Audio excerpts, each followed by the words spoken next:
नमस्कार दोस्तों, हम लोग एक कॉमन पेपर के क्वेश्चन देखेंगे। आप नए हैं तो इस चैनल को सब्सक्राइब कीजिएगा, इससे ज़रूर कुछ सीखने को मिल सकता है।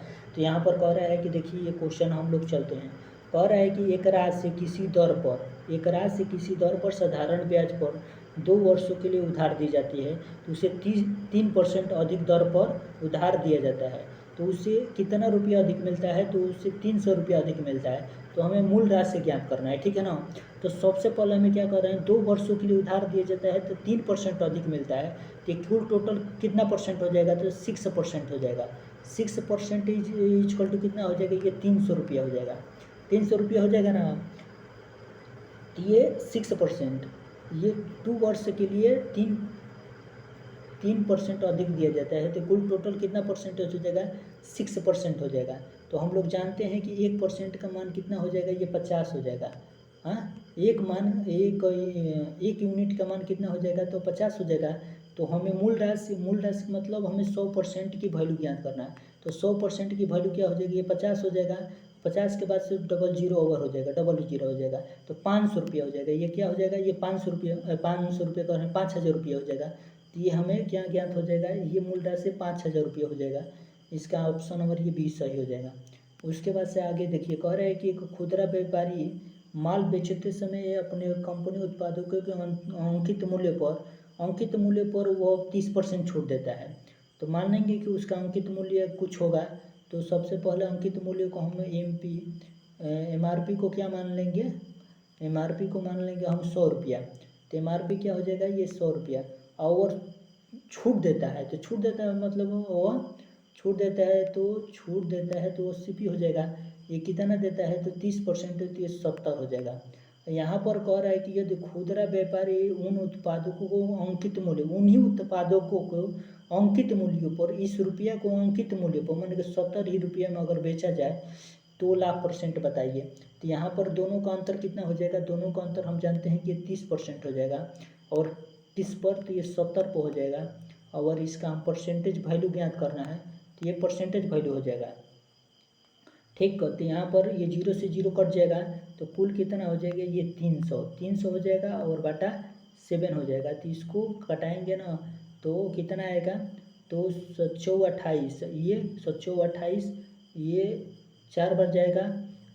उसके बाद से 20 बच रहा है, तो 7 दूनी 14, 2 बार जाएगा, 14 हो गया। तो यहाँ पर कितना बच रहा है? 6 बच रहा है, 6/7 हो जाएगा। तो ये किस ऑप्शन में दिखाई दे रहा है? तो ऑप्शन नंबर ए ही में दिखाई दे रहा है, 42 सही, 6/7, ये ऑप्शन नंबर ए ही सही हो जाएगा। उसके बाद से यहाँ पर देखिए, कह रहा है ना कि एक आदमी एक घोड़ा और एक वाहन को 40,000 रुपये में खरीदता है। तो घोड़े पर कितने रुपये का लाभ होता है? तो घोड़े पर 10% का लाभ होता है। और वाहन पर 5% का क्या होता है? वाहन जो तो भी मानेंगे, वाहन को 5% का हानि होता है।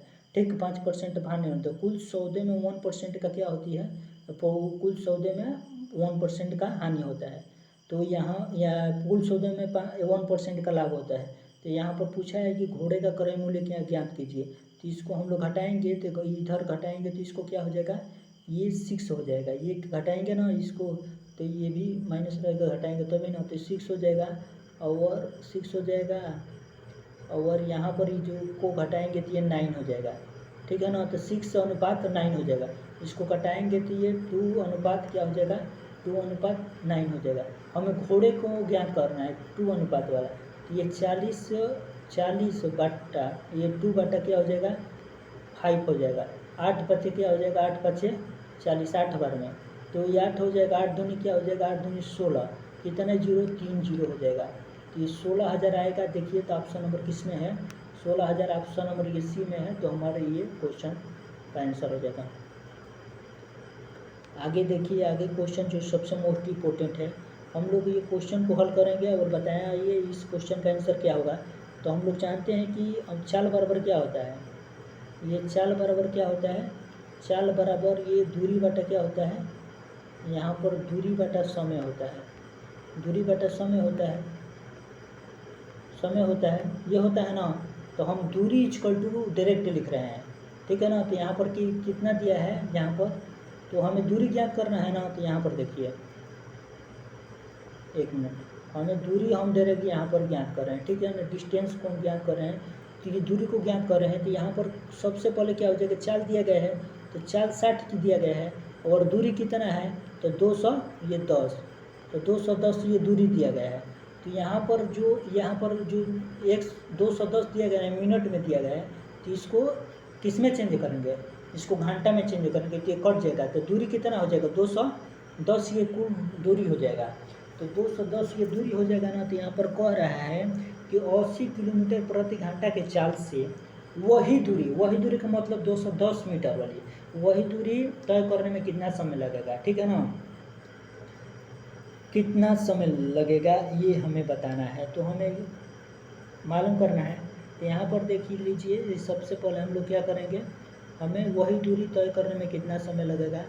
तो चाल बराबर क्या होता है, दूरी बटा चाल बराबर दूरी बटा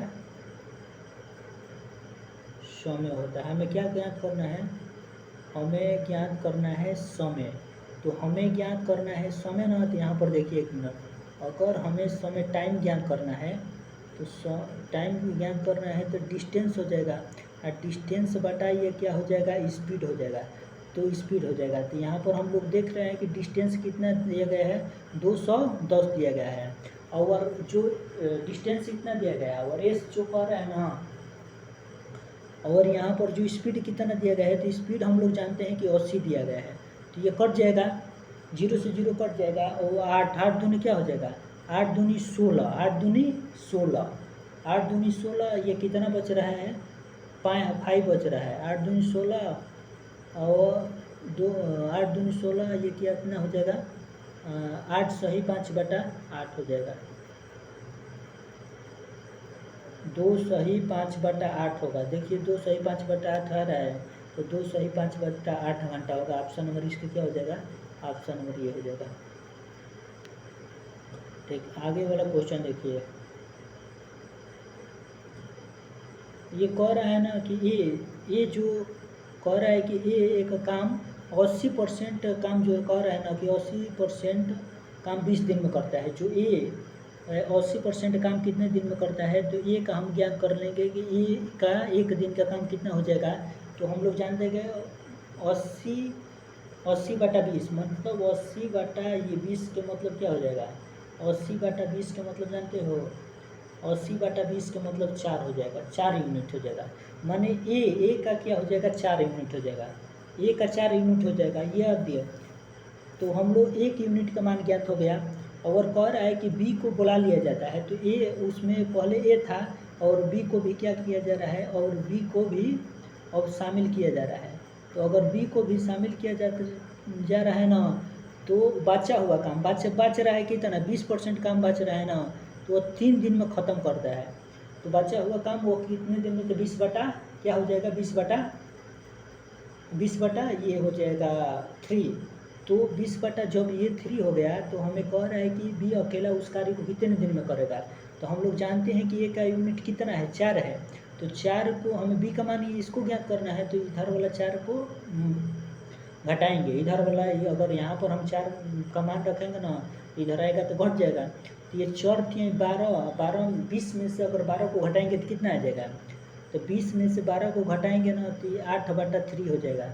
ये 8 बटा 3 किसका मान ज्ञात होगा, तो 8 बटा 3 ये बी का मान ज्ञात होगा। 8 बटा 3 किसका मान ज्ञात होगा, 8 बटा 3 ये बी का मान ज्ञात होगा, ठीक है। तो बी का मान तो हमें ज्ञात हो गया 8 बटा 3।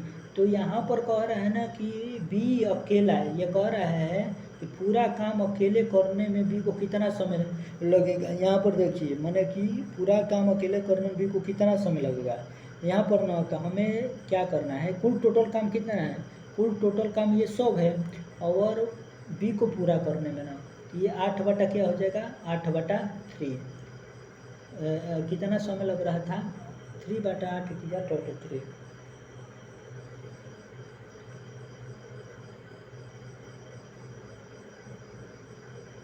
तो 8 बटा ये 3 हो जाएगा। तो ये वाला हम लोग कटाएंगे, ठीक है ना,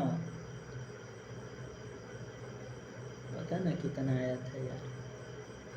तो इसको कटाएंगे तो ये 300 हो जाएगा। तो यहाँ पर ये कितना हो जाएगा, ये 300 बटा कितना हो जाएगा, 300 बटा 8 होगा ना, 300 बटा 8 300/8 है तो ये घटाएंगे तो ये 150 हो जाएगा, और 150 बटा कितना हो जाएगा 2 हो जाएगा। तो कितना 150/2 आ रहा है ना कि 300/4 आएगा, 150/4 आ जाएगा। तो फिर इसको एक बार कटाएंगे, तो एक बार कटाएंगे तो कितना आ जाएगा, ये 75 आ जाएगा। और 75 को अगर 2 से कटाएंगे तो क्या आएगा, ये बताइए। 75 को 2 से कटाएंगे तो ये क्या आएगा, 2 से कटाना है तो 3 आ जाएगा, ये 3 आ जाएगा। उसके बाद से यहाँ पर 7 आ जाएगा, उसके बाद से 7 आ जाएगा 0.5 आ जाएगा। तो ये 37 37 आएगा, 37.5 दिन आएगा, 37.5 दिन आएगा। इस सवाल को आंसर का जवाब दीजिए एलिगेशन के मेथड से। ये सवाल होगा। कह रहा है कि एक व्यापारी के पास कितना 16 कुंटल गेहूँ है। एक व्यापारी के पास कितना है, तो एक व्यापारी के पास हम लोग जानते हैं कि 16 कुंटल गेहूँ है। एक व्यापारी के पास कितना है, तो एक व्यापारी के पास 16 कुंटल गेहूँ है। उन्होंने कुछ 17%, कुछ यहाँ पर कह रहा है कि कुछ 17% के लाभ पर कुछ माने कि कुछ 17% का लाभ और बाकी से ये 27% के लाभ पर, ठीक है ना। तो कुछ होगा 1 वाला 1 मान लेंगे। तो और उसके बाद से कह रहा है कि उसे कुल 21% का क्या होता है, यहाँ पर ये 21 हो जाएगा, कुल 21% का उसका लाभ होता है। तो ये 27% वाला हमें ज्ञात करने को कह रहा है। ये 27% वाला हमें क्या कह रहा है, 27% को ज्ञात करने वाला कह रहा है, ठीक है ना। तो इसको कैसे ज्ञात करेंगे, सबसे पहले ये 21 है ना, तो आज 17, 21 और 17 को घटाएंगे तो ये हो जाएगा 4 हो जाएगा ना, ये 4 हो जाएगा। इसको घटाएंगे तो कितना हो जाएगा, ये 6 हो जाएगा। तो ये कट जाएगा, तो ये 3/2 हो जाएगा, 3/2 होगा ना। तो ये 3/2 हो गया। हमें किसका मान ज्ञात करना है, हमें तो ज्ञात करना है ये 27 वाला। तो 27 वाला को हम 2 ज्ञात किए हैं, तो 2 ज्ञात किए हैं, ठीक है। तो कुल हमें कितना 16 ये है ना, 16 कुंटल है, तो 16 कुंटल है। हमें किसका ज्ञात करना है, तो हमें दो का ज्ञात करना है, मैंने 17 वाला का। और कुल टोटल ये 5 हो जाएगा। यहाँ पर एक बात कह रहे हैं, ये केजी में दिया गया है, तो कुंटल, एक कुंटल में 100, एक कुंटल में 100 होता है, तो इसे 100 से मल्टीप्लाई कर देंगे, ठीक है ना। 16 कुंटल चेंज हो जाएगा। तो इसको हम लोग कटा रहे हैं, तो इसको कटाएंगे ना, तो ये कितना आएगा, देखिए 5 से कटा रहे हैं इसको, तो ये क्या हो जाएगा, ये 20 बार में कटेगा, ठीक है ना। तो ये 20 हो जाएगा, 16 चौके 48 मैंने 480 आएगा। 16 चौके देखो 4 हो जाएगा ना, ये 4 और 16 से 32 और 48, 16 चौके 64 होगा। तो 16 चौके 64 होगा। तो यहाँ पर 600 क्या हो जाएगा, 640 कुंटल होगा। ऑप्शन नंबर बी हो जाएगा। उसके बाद से यहाँ पर ये भी क्वेश्चन देखिए, जो सबसे मोस्ट इम्पोर्टेंट क्वेश्चन है। यहाँ पर कह रहा है कि एक व्यापारी सूची मूल्य पर 20% की छूट प्रदान करता है। सूची मूल्य पर वह कितना करता है, तो 20% का छूट प्रदान करता है, और उससे 10% का नुकसान होता है। तो उससे कितने परसेंट का नुकसान होता है, तो उससे 10% का नुकसान। यदि वो सूची मूल्य पर 5% का छूट प्रदान देता तो उसे कितने % का लाभ होता। ये सवाल का क्वेश्चन का जवाब दीजिए। इस सवाल का क्वेश्चन का क्या, ये इस क्वेश्चन का जवाब दीजिएगा, ठीक है ना। इस क्वेश्चन का जवाब दीजिए क्या होगा, ठीक है। तो इसको आगे चल रहे हैं, बाद में लास्ट में समय मिलेगा तो इसको करेंगे। ये इस क्वेश्चन को हल कीजिए, इस क्वेश्चन को हल कीजिए। तो सबसे पहले इस क्वेश्चन को देखिए, इसको क्वेश्चन को हल करना है और हल करके बताना है। तो हम लोग जानते हैं कि 4 का वर्ग क्यू क्या होता है, 4 का वर्ग जो क्यू क्या होता है, कि 64 होता है। तो यहाँ पर क्या हो जाएगा, ये 64 हो जाएगा। और उसके बाद से 5 का वर्ग 25, 5 का वर्ग 225 होता है, ये 225, 5 का वर्ग 225 होता है। 25 नहीं है, 15 का वर्ग, 15 का वर्ग 225। तो इसको जोड़ेंगे तो कितना हो जाएगी, यहाँ पर देखिए, इसको जोड़ेंगे तो ये कुल टोटल कितना आ जाएगा, ये 9 हो जाएगा, 9 हो जाएगा, ये 8 हो जाएगा, 200, ये उतना। तो ये 289 हो जाएगा। तो कुल इसका कितना मान हो जाएगा, ये 17 मान हो जाएगा। ये कितना मान हो जाएगा, ये 17 मान हो जाएगा। ये इसका कितना मान हो जाएगा, इसका 17 मान हो गया ना, ठीक।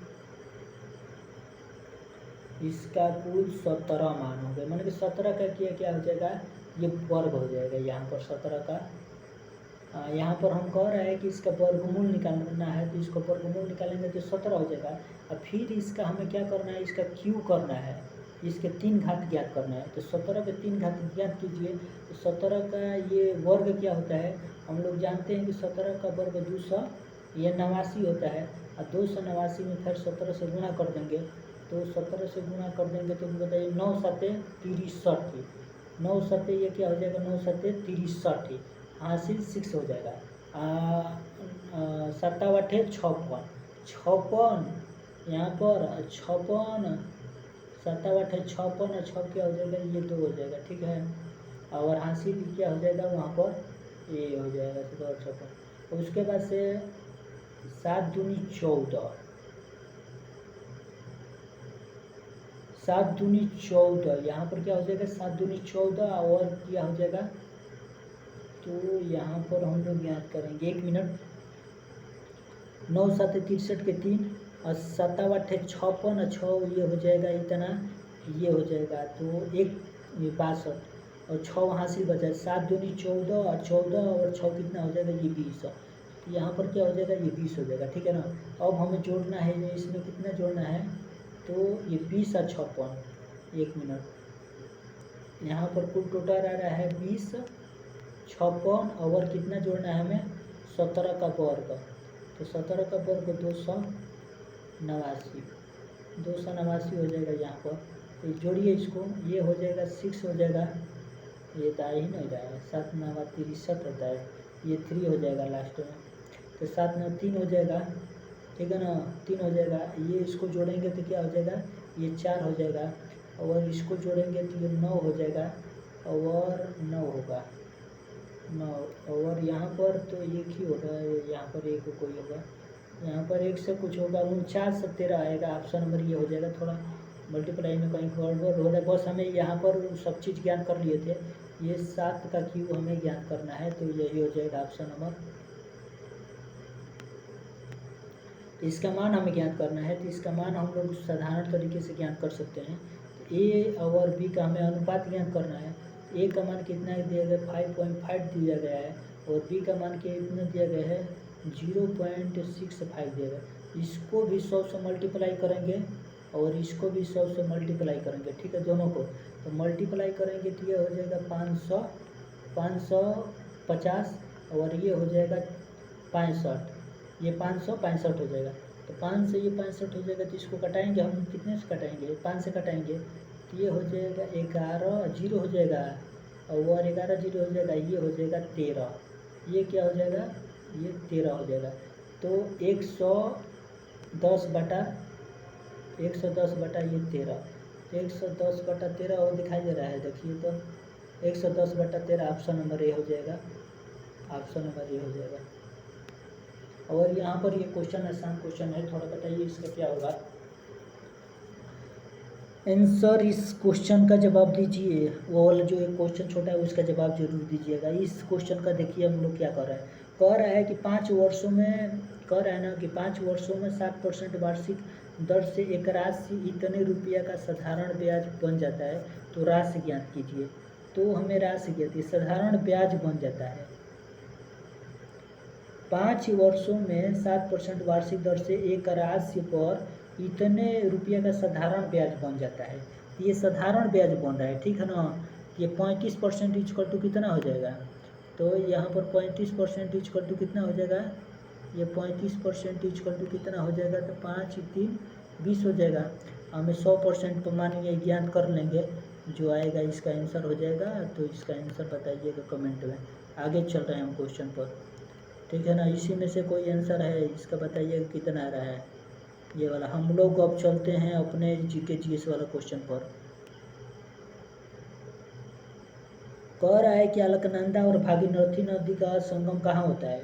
तो हम लोग जानते हैं कि अलकनंदा और भागीरथी का संगम बिंदु क्या है, बताइए।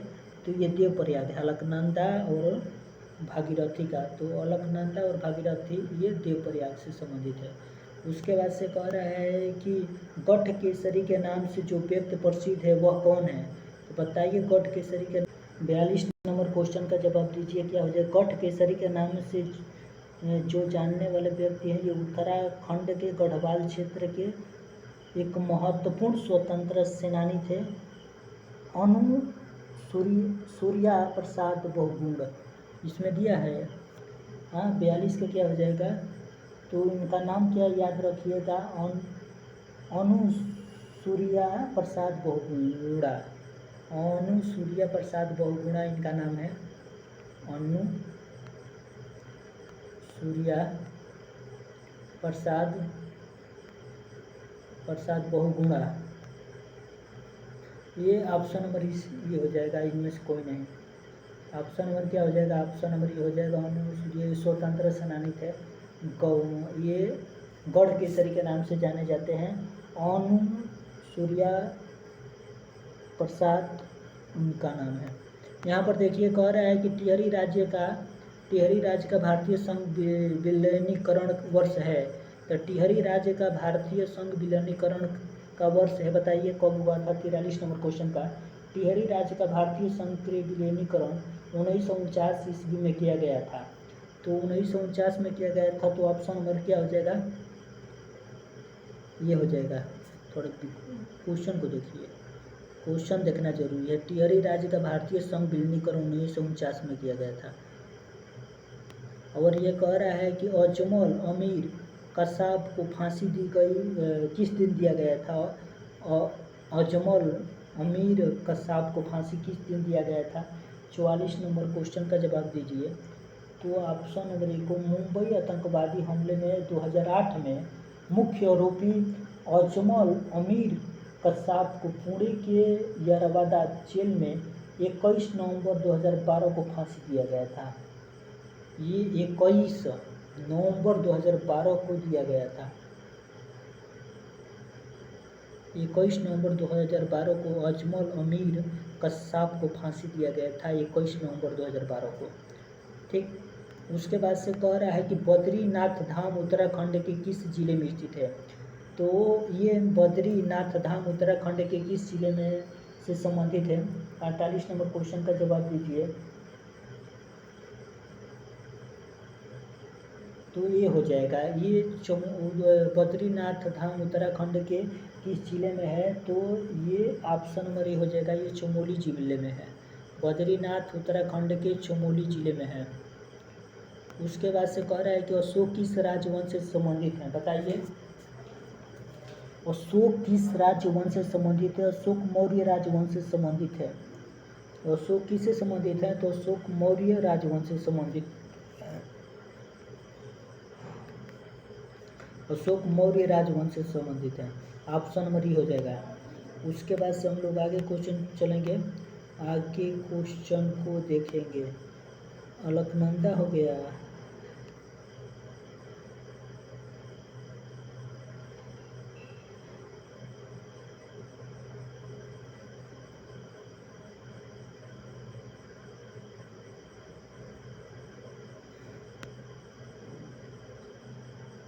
चौथा नंबर क्वेश्चन था, 46 नंबर क्वेश्चन था ना, 47 नंबर क्वेश्चन देखिए, इस पर है 47 नंबर क्वेश्चन। कह रहा है कि कौन सी लड़ाई 1527 इसमें बाबर और राजपूत के मध्य लड़ा गया था, तो ये खानवा का युद्ध था। जो खानवा का युद्ध था 1947 में जो लड़ा गया था, वो 17 मार्च 1527 इसको खानवा के युद्ध लड़ा गया था। ये बाबर और राजपूत शासक राणा सांगा के मध्य लड़ा गया था। इसमें बाबर की विजय हुआ और वह गाजी की उपाधि धारण किया। तो ये कब हुआ था, ये खानवा के युद्ध से संबंधित है, और खानवा के युद्ध को ये 17 मार्च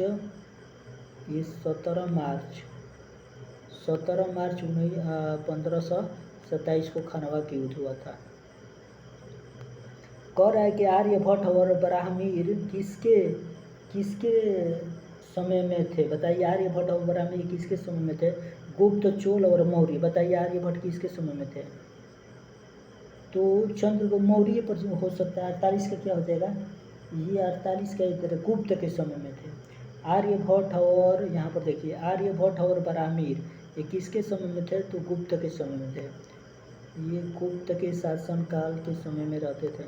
और कह रहा है कि यहाँ पर देखिए, कह रहा है कि निम्न में से किस प्रकार के तरंगों का प्रयोग रात्रि में देखने वाले उपकरणों नाइट विजन उपकरणों में किया जाता है? रेडियो तरंग और इंफ्रारेज तरंग और माइक्रोविजन। तो इसमें से किस प्रकार के तरंगों को रात्रि में देखने के लिए किया जाता है? 49 नंबर क्वेश्चन का जवाब दीजिए। तो इंफ्रारेड का जो तरंग होता है ना, इनको रात्रि में देखने के लिए उपकरणों का प्रयोग किया जाता है, जिसको नाइट विजन उपकरणों के नाम से जाना जाता है। ये इंफ्रारेड तरंग के नाम से जाना जाता है। कह रहा है कि कौन सा विस्फोटक की तरह प्रयोग किया जाता है? तो इनमें से किसका? फास्फोरस ट्राइक्लोराइड का, मर्क्यूरी ऑक्साइड का और ग्रेफाइट का। तो ये 50 का क्या हो जाएगा? 50 का क्या हो जाएगा बताइए? तो नाइट्रोग्लिसरीन का प्रयोग विस्फोटक के रूप में किया जाता है,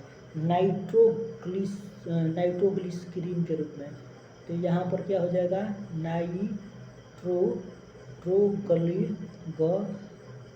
यहाँ पर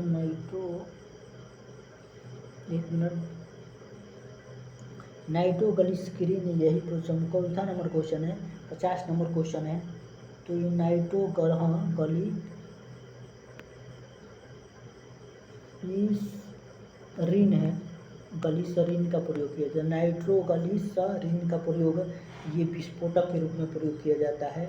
ऑप्शन नंबर ई हो जाएगा, इसमें नहीं दिया गया है। एक कह रहा है कि भारत में animal welfare board of the India का मुख्यालय कहाँ है?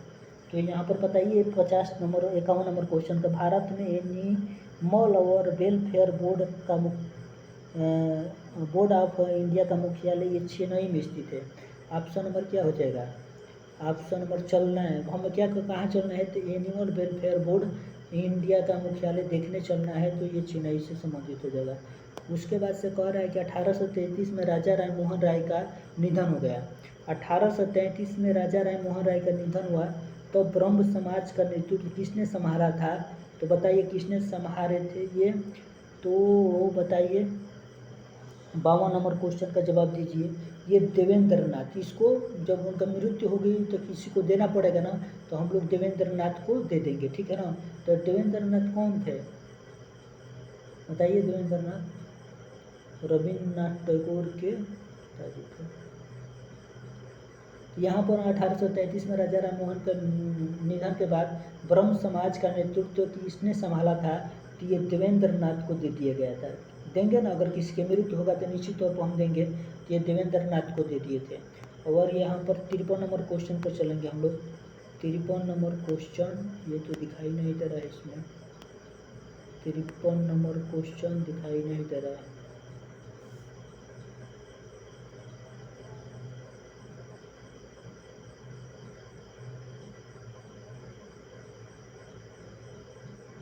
सॉरी भाई, क्वेश्चन नहीं दिखाई दे रहा है, इसके लिए सॉरी। जो दिखाई दे रहा है वो कम से कम देख लिया जाए। यहाँ पर देखिए, कह रहा है कि गीतांजलि का अंग्रेजी संस्करण कब प्रकाशित हुआ? 1912 की 10 की 11। ये 62 नंबर क्वेश्चन का जवाब दीजिए।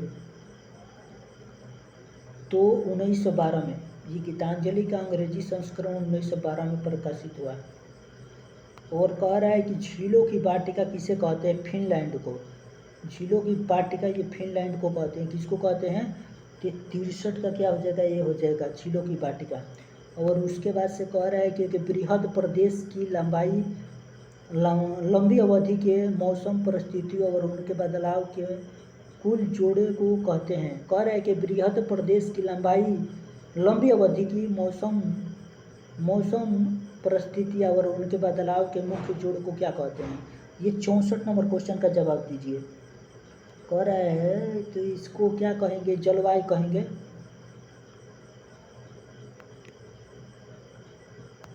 यहाँ पर कह रहे हैं निम्न में से कौन सा स्वतंत्र भारत का प्रथम गवर्नर जनरल है? तो स्वतंत्र भारत का प्रथम गवर्नर जनरल कौन हो जाएंगे? लॉर्ड माउंटबेटन की सी राजगोपालाचारी। स्वतंत्र भारत का प्रथम गवर्नर जनरल ये लॉर्ड माउंटबेटन होंगे। 65 का क्या हो जाएगा? ये 65 का ये हो जाएगा। लॉर्ड माउंटबेटन भारत के स्वतंत्र भारत के प्रथम गवर्नर जनरल थे। और यहाँ पर कह रहा है, यहाँ पर देखिए मुख्य बैंक 14 को राष्ट्रीयकरण कब किया गया था? तो सन 1969 में किया गया था 14 बैंकों का राष्ट्रीयकरण। ये 66 का भी हो जाएगा, 66 का भी हो जा रहा है। 17 जुलाई 1969 को 14 बड़े बैंकों का राष्ट्रीयकरण किया गया था, जो 15 अप्रैल 1980 को 6 अन्य बैंकों का राष्ट्रीयकरण किया गया। 15 अप्रैल 1980 को ये 6 राष्ट्रीय बैंकों का किया गया था। यहाँ पर हम ज़्यादा क्वेश्चन नहीं है, 2-3 क्वेश्चन है। यहाँ पर क्या क्वेश्चन कह रहा है थोड़ा दिखाई नहीं दे रहा है। स्वतंत्र भारत का संविधान कब लागू हुआ? तो बताइए स्वतंत्र भारत का संविधान कब लागू हुआ? 26 जनवरी 1950 को। 68 नंबर क्वेश्चन का जवाब दीजिए, 68 नंबर क्वेश्चन का जवाब दीजिए। स्वतंत्र भारत का जो संविधान 26 जनवरी 1950 को लागू हुआ, तो ऑप्शन नंबर इसका क्या हो जाएगा? या ऑप्शन नंबर ये हो जाएगा, ये 26 जनवरी 1950 को लागू हुआ। और निम्न में से कौन विटामिन का संबंध रक्त में था का ऑप्शन नंबर क्या हो जाएगा? ऑप्शन नंबर ये हो जाएगा, ये रक्त का थाका से संबंधित है। मानव शरीर की सबसे बड़ी कोशिका कौन सी है? तंत्रिका कोशिका, मांसपेशी कोशिका, यकृत कोशिका, उपयुक्त में से अधिक? तो इस 70 सब मानव शरीर की सबसे बड़ी कोशिका कौन सी है? ये 70 नंबर क्वेश्चन का जवाब दीजिए। तो ये तंत्रिका कोशिका, जो तंत्रिका कोशिका होती है ना, मानव शरीर की सबसे बड़ी कोशिका होती है, ये बड़ी कोशिका होती है। क्वेश्चन अच्छा लगा तो इस चैनल को सब्सक्राइब कीजिए इसी तरह महत्वपूर्ण वीडियो पाने के लिए।